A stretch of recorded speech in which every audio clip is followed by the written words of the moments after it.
So our today's lecture is on ammonium carb.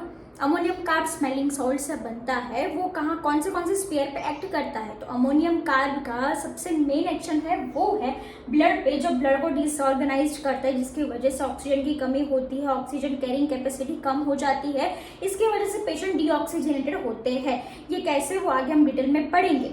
Sphere of action में है blood, cardiovascular system, जिसकी वजह से उसमें हार्ट के सिम्टम्स अमोनियम कार्ब में देखने मिलते हैं। रेस्पिरेटरी सिम्टम्स ऑब्वियसली है, गैस्ट्रोइंटेस्टिनल ट्रैक्ट अफेक्ट होता है, फीमेल जेनिटल ऑर्गन्स होती है, नर्व्स एंड बोन्स, ये मेन स्फीयर ऑफ एक्शन है अमोनियम कार्ब के। अगर हम इसको डिकोड करें कि स्फीयर ऑफ एक्शन से उसको अमोनियम कार्ब को डिकोड करना स्टार्ट करें, तो हम क्या देखेंगे कि ब्लड पे उसका एक्शन है। तो ब्लड पे वो क्या करता है कि पेशेंट की ऑक्सीजन कैरिंग कैपेसिटी कम करता है, जिसकी वजह से साइनोसिस मिलता है अमोनियम कार्ब में, और वो ब्लड में कोगुलेशन भी कम करता है, कोगुलेशन कम होता है, जिसकी वजह से ये एक हेमोरेजिक रेमेडी भी बन जाती है। जैसे इपिकाक में भी वो एक हेमोरेजिक रेमेडी है। जितनी हमने रेमेडी अब तक पढ़ ली है, उसका कंपेरिजन भी हम आगे लेते जाएंगे।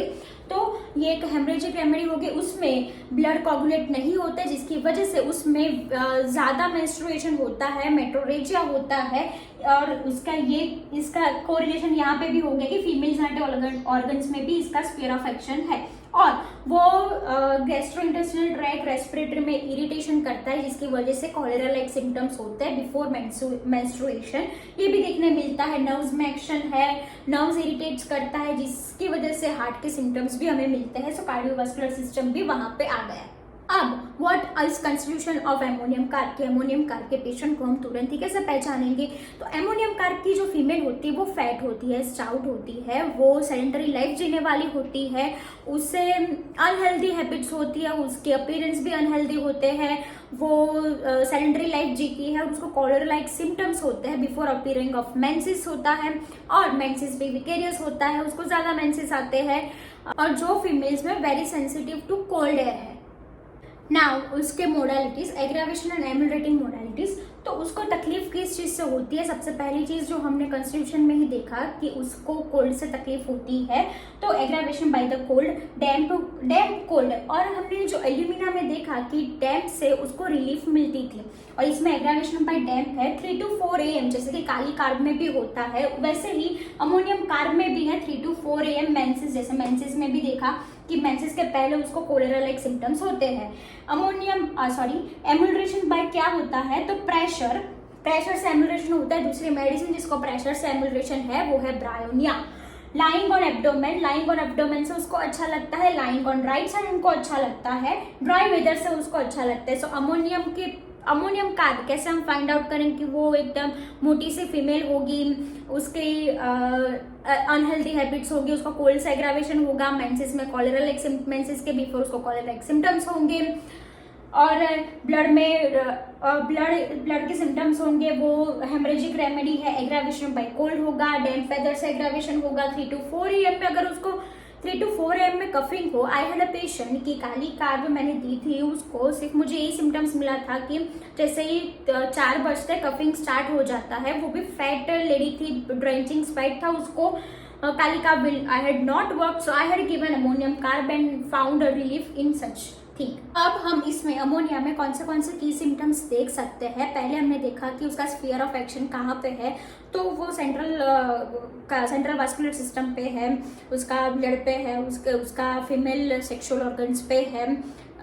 तो अब उसके की सिम्टम्स क्या है तो वो देखेंगे। तो की सिम्टम्स हम इतने याद रखेंगे, उससे पूरी ड्रग हम कैसे लिख पाएंगे और कैसे समझ पाएंगे वो हम देखते हैं कि क्रिकेट का अपीयरेंस कैसा है, कि फैट लेडी है, वो डिसऑर्गेनाइज्ड है, उसमें ऑक्सीजन की कमी है कहीं ना कहीं, मेंस्ट्रुअल प्रॉब्लम्स है, cholera like symptoms before menses है, वो वीपिंग टेंडेंसी भी होती है, वो ग्लूमी होती है पेशेंट।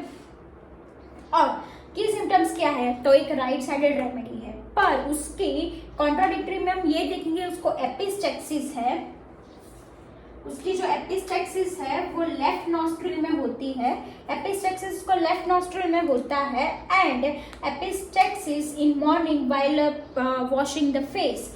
हेमोरेजिक है वो ऑल ओरिफिसेस में हेमोरेजिक होता है, उसकी वजह से उसको मेंसेस में भी ज़्यादा विकेरियस मेंस्ट्रुएशन है। Ulceration tends to gangrene, ulcer का गैंग्रीन में कन्वर्ट हो जाता है। स्टॉपेज ऑफ द नोज, उसके एग्रावेशन में ही 3 to 4 AM है। एग्रावेशन दूसरी चीज़ क्या है, तो कोल्ड डैम्प वेदर, मेंसेस के समय, कॉलेरा बिफोर मेंसेस। तो ओवरऑल सिम्टम्स क्या है अमोनियम कार के, तो सबसे पहली चीज है कि वहां पे डिसऑर्गेनाइज ऑफ द ब्लड है, हेमरेजिस टेंडेंसी, हेमरेजिक टेंडेंसी है, वहां पे अल्सरेशन टेंड्स टू गैंग्रीन है, गैंग्रीन में कन्वर्ट हो जाता है। राइट साइडेड रेमेडी है, बट खून निकलता है लेफ्ट नॉस्ट्रिल से जब एपिस्टेक्सिस होती है। एपिस्टेक्सिस जनरली कब होती है, इन मॉर्निंग।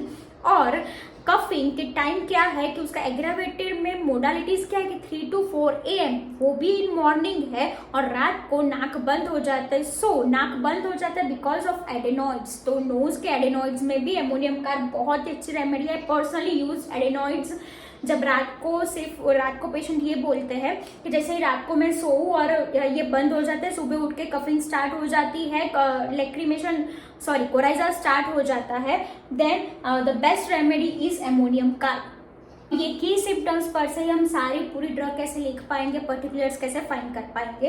तो सबसे पहला चीज वो है हेड। तो हेड में हमें वो देखना है कि एग्रावेशन अम्यूरेटिव मॉडलिटीज क्या है। तो हेडेक उसको कब होगा कि व्हेन डैम्प वेदर होगा, मेंसेस आने वाला होगा, कोल्ड वेदर होगा, तब उसको हेडेक होगा। बट कौन से साइड में हेडेक होगा, वो है राइट साइडेड हेडेक होगा। नोज में हम देख सकते हैं कि एपिस्टेक्स की पूरी चीज आप लिख सकते हो नोज में उनको लेफ्ट नॉस्ट्रिल से एपिस्टेक्सिस होता है, ब्लड निकलता है, स्पेशली इन द मॉर्निंग निकलता है। एंड रात को वो नोज बंद हो जाता है, stoppage of the nose at the night. तो नोज के ये सिम्टम्स है। फिर नेक्स्ट लिखेंगे हम थ्रोट में क्या चीज आएगी कि देयर इज रिटन के अल्सरेशन टेंड्स टू गैंग्रीन। तो जो टॉन्सिल्स के अल्सर होता है वो गैंग्रीनियस हो जाता है उसको, जो थ्रोट में there will be coughing more in the night at 3 to 4 AM। वो हो गया कफ। हार्ट के सिम्टम्स है कि वो पाल्पिटेशन होता है, डिस्निया एक्सट्रीम है, डिस्निया की वजह से वहाँ पे साइनोसिस मिलता है। जो थोड़ा भी एक्सर्शन करता है, थोड़ा ऊपर सीढ़ियाँ चढ़ ले तो भी अमोनियम कार्ब के पेशेंट को हार्ट के सिम्टम्स आ सकते हैं। नेक्स्ट है फीवर। और हेड में आप ये भी लिख सकते हो कि एमुलेटेड बाय प्रेशर और lying on the right side. ये मोडालिटीज पे आप हेड में ये देख सकते हो। फीवर में एक इंपॉर्टेंट थिंग है वो है मिलियरी रेस्ट। तो यहाँ पे आपकी पूरी अमोनियम कार्ब खत्म हो गई थ्रू की सिम्टम्स ओनली। तो हम फिर से क्विक रिवीजन कर लेते हैं अमोनियम कार्ब का। तो एमोनियम कार्ब का पेशेंट का स्फीयर ऑफ एक्शन है, ब्लड होता है, कार्डियोवास्कुलर सिस्टम है, देन फीमेल रिप्रोडक्टिव ऑर्गन्स पे उसका अफेक्शन है, नर्व्स पे अफेक्शन है। फिर उसका पेशेंट कैसा होगा कि फीमेल एकदम फ्लैटी होगी, सेडेंटरी लाइफ जीती होगी, अनहेल्दी हैबिट होगा, डिसऑर्गेनाइज ऑफ द ब्लड होगा, हेमरेजिक टेंडेंसी होगी, cholera like symptoms before appearance of the menses होगा। फिर अब उसके की सिम्टम्स क्या है, तो सबसे पहले जिसके वो एक राइट साइडेड रेमेडी है, पर उसका जो एपिस्टेक्सिस है वो लेफ्ट साइडेड है, स्पेशली मॉर्निंग में होता है जब पेशेंट मुंह धोता है तब उसको एपिस्टेक्सिस होता है। रात को उसके क्या सिम्टम्स होते हैं, there will be stoppage of the nose at the night by lying down, और उसको कफिंग होती है सुबह में 3 to 4 AM, यानी कि एग्रावेशन मोडालिटीज में 3 to 4 AM भी आ सकता है। अल्सरेशन टेंड्स टू गैंग्रीन, ये एक दूसरी इंपॉर्टेंट चीज है।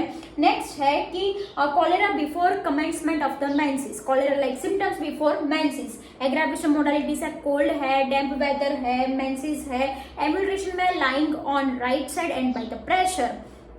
यहाँ पे 3 to 4 AM भी आ जाएगा। उसके पर से आप ये सारे पर्टिकुलर्स पे लिख सकते हो। सो इस तरह ही अगर आप सारी रेमेडी पढ़ोगे तो बहुत ही क्विकली आपको सारी रेमेडीज याद हो जाएगी।